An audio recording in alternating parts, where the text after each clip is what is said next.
The next thing we wanted to cover was hazmat. And, in this area we have a lot of farming and they use a lot of chemicals. But you also have to consider, bioterrorism and the effects that can occur there. Although maybe not common, they're still happening. So we need to be aware of them and how to act when and if it does happen.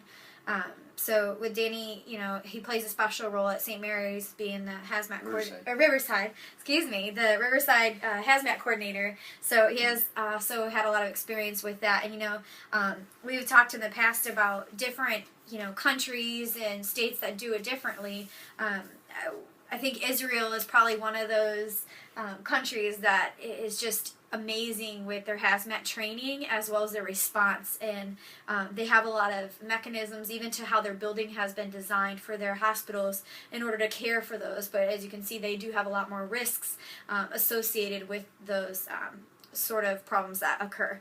But Danny, why don't we just talk a little bit about hazmat in this community and what we do here? Israel is certainly interesting because they're at such an extreme. They're in such a violent area. I was at a training and by one of the guys who used to be the attorney, what is it? Attorney General? No, the health general. The head of the health of... Surgeon.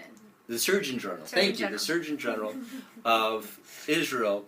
And he was talking and he brought slides, and when she was talking about the design of their hospitals, their entries to the emergency rooms are underground. It serves as a parking area, but the whole thing is piped where the entire parking garage underground, it can be turned into hazmat showers to decontaminate people.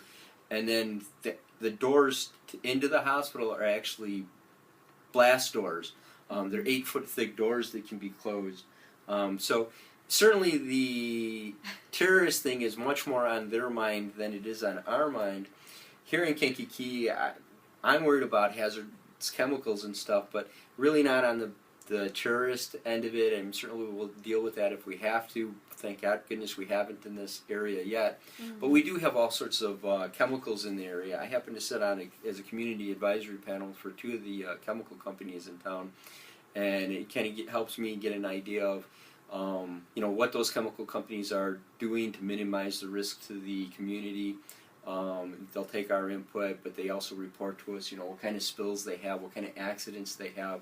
Mm-hmm. So these 2 companies actually take it very seriously, and they actually take it so seriously that they report, even if it's a contractor that's in the building, so even if it's not their own employee, but just a truck driver who's there for the first and maybe only time dropping something off, if they twist their ankle getting out of their truck, they report that as an incident that happened. That's how serious these chemical companies are taking this stuff, which makes me feel good, but it also, makes me realize there's all sorts of chemicals in the area that I wouldn't have really thought about until I got involved in this. But, we have 3 sets of railroad tracks that come through the community we serve, and they have all sorts of chemicals on it. Mm-hmm. Like Brooke said, we had all sorts of farming around here, and so we do have, if you want to link anything to bioterrorism, you got the organic phosphates, which would be like an Agent Orange, but it'd also be a chemical that's commonly used in the agriculture industry. It's really treated the same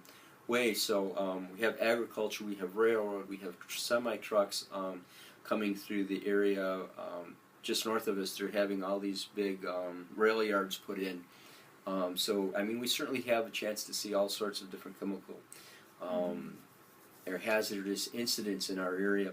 And so we really need to train for that and be prepared for that.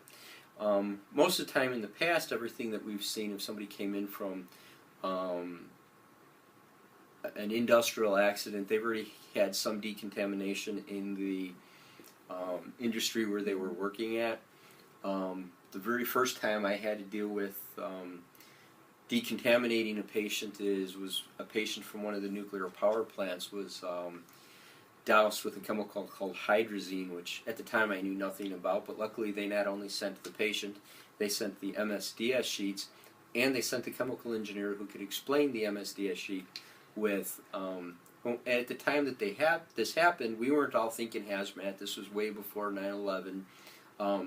What we had for hazardous material, or to decontaminate the patient, our plan was to actually lay the patient on the morgue table and then disconnect the pipe underneath and save the water in 5-gallon buckets and dump that into large totes. I mean, this is going back 20-some years. We didn't really have any way to protect ourselves other than, you know, just regular plastic gowns, rubber gloves, and, you know, the regular masks with the face shield. But like I said, the patient had already been decontaminated, and what we did is we kept spraying them off with cold water because the morgue table really had no need for warm water, because mostly those patients don't care if it's warm or not. Right. And we continued to test the water that came down into the bucket until its level was under a certain point, and after we froze this poor guy to death for 15 minutes, we were able to bring him to the emergency room and treat him. I'm happy to say that Riverside has taken it much more seriously now. We've come a long way with that. We have not only a hazmat shower that's built in, dedicated in our emergency room with an outside exit, so that if we have somebody we know coming in, we can block it off, we can open the door, they can come right into that area. If they're ambulatory, they can decon themselves. If not, we can meet them with a stretcher, still decontaminate them in the same area. But we've also been trained to the OBS level at level B, which is a full chemical suit and self-contained apparatus. There is a level that's higher, which is the level A, and that would be for the really, really nasty, toxic stuff that you would be dealing with in the warfare kind of things. Luckily, we don't have to do that, or hopefully we won't have to do that. But we are trained. We get trained twice a year at the OBS level so that we're comfortable using the equipment.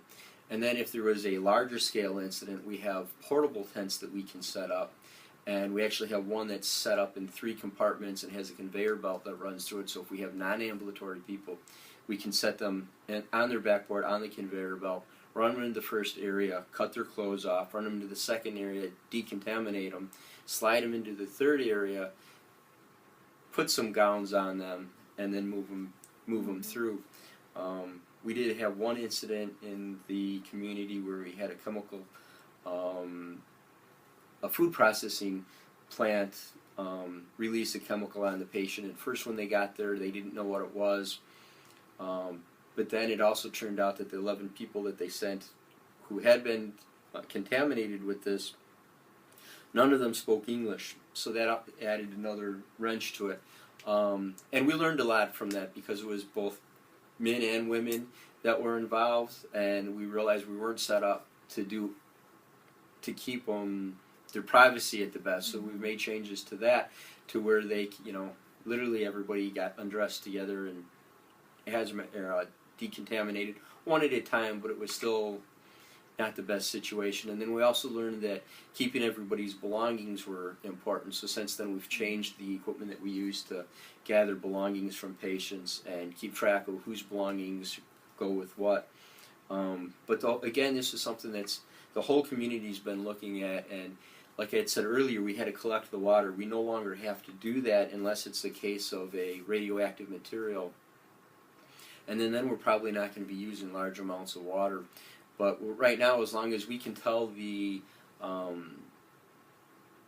water department what's coming their way, they're responsible for decontaminate, or, you know, taking care of cleaning the water up. So all we have to worry about now is the patient. We don't have to worry about taking care of the wastewater from the incident. And the other thing that we need to think about is, unfortunately, if this were to happen in a large scale, is what would we do with the children? So, I mean, certainly if the parents were there and they could decontaminate themselves, most things that we deal with, first off, you want to find out what it was, and then if it's a dry powder, you want to just brush that off first, and then obviously cut everybody's clothes or get everybody completely undressed, then douse them. Most people only need to do about 3 minutes. Children, they want you to do 5 minutes just because they have larger body surface area to deal with. But certainly if you can keep them with their parent and let the parent decontaminate them, it's always the best. Just have them go through the shower together. Get them, you know, their privacy, get them deconned, get them moving. But now we're really looking at 3 to 5 minutes for people instead of the 15 minutes that we used to do. So we're learning a lot. if they come into the emergency room, you know, they're not always going to come by ambulance with a call that you know they're coming. You know, sometimes they'll just walk in to triage and maybe they have the chemical on them and it gets on the floor. You know, you need to cover that area up so that you're not exposing it to everybody else, and you need to keep everybody else away because you have to consider the safety of your patients and those that are in the hospital, but then also take your patient back outside immediately so that there's no risk of contamination to everybody else. Right. We actually have a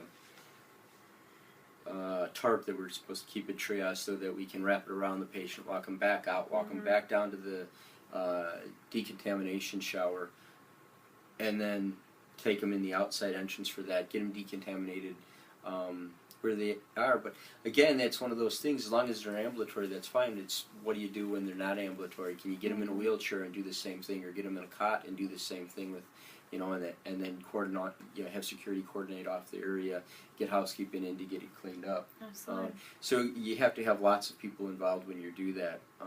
So like if we put somebody in the level B suits, you know, you need a minimum of 6 people, somebody watching your tanks, somebody, you know, 2 people go in at a time.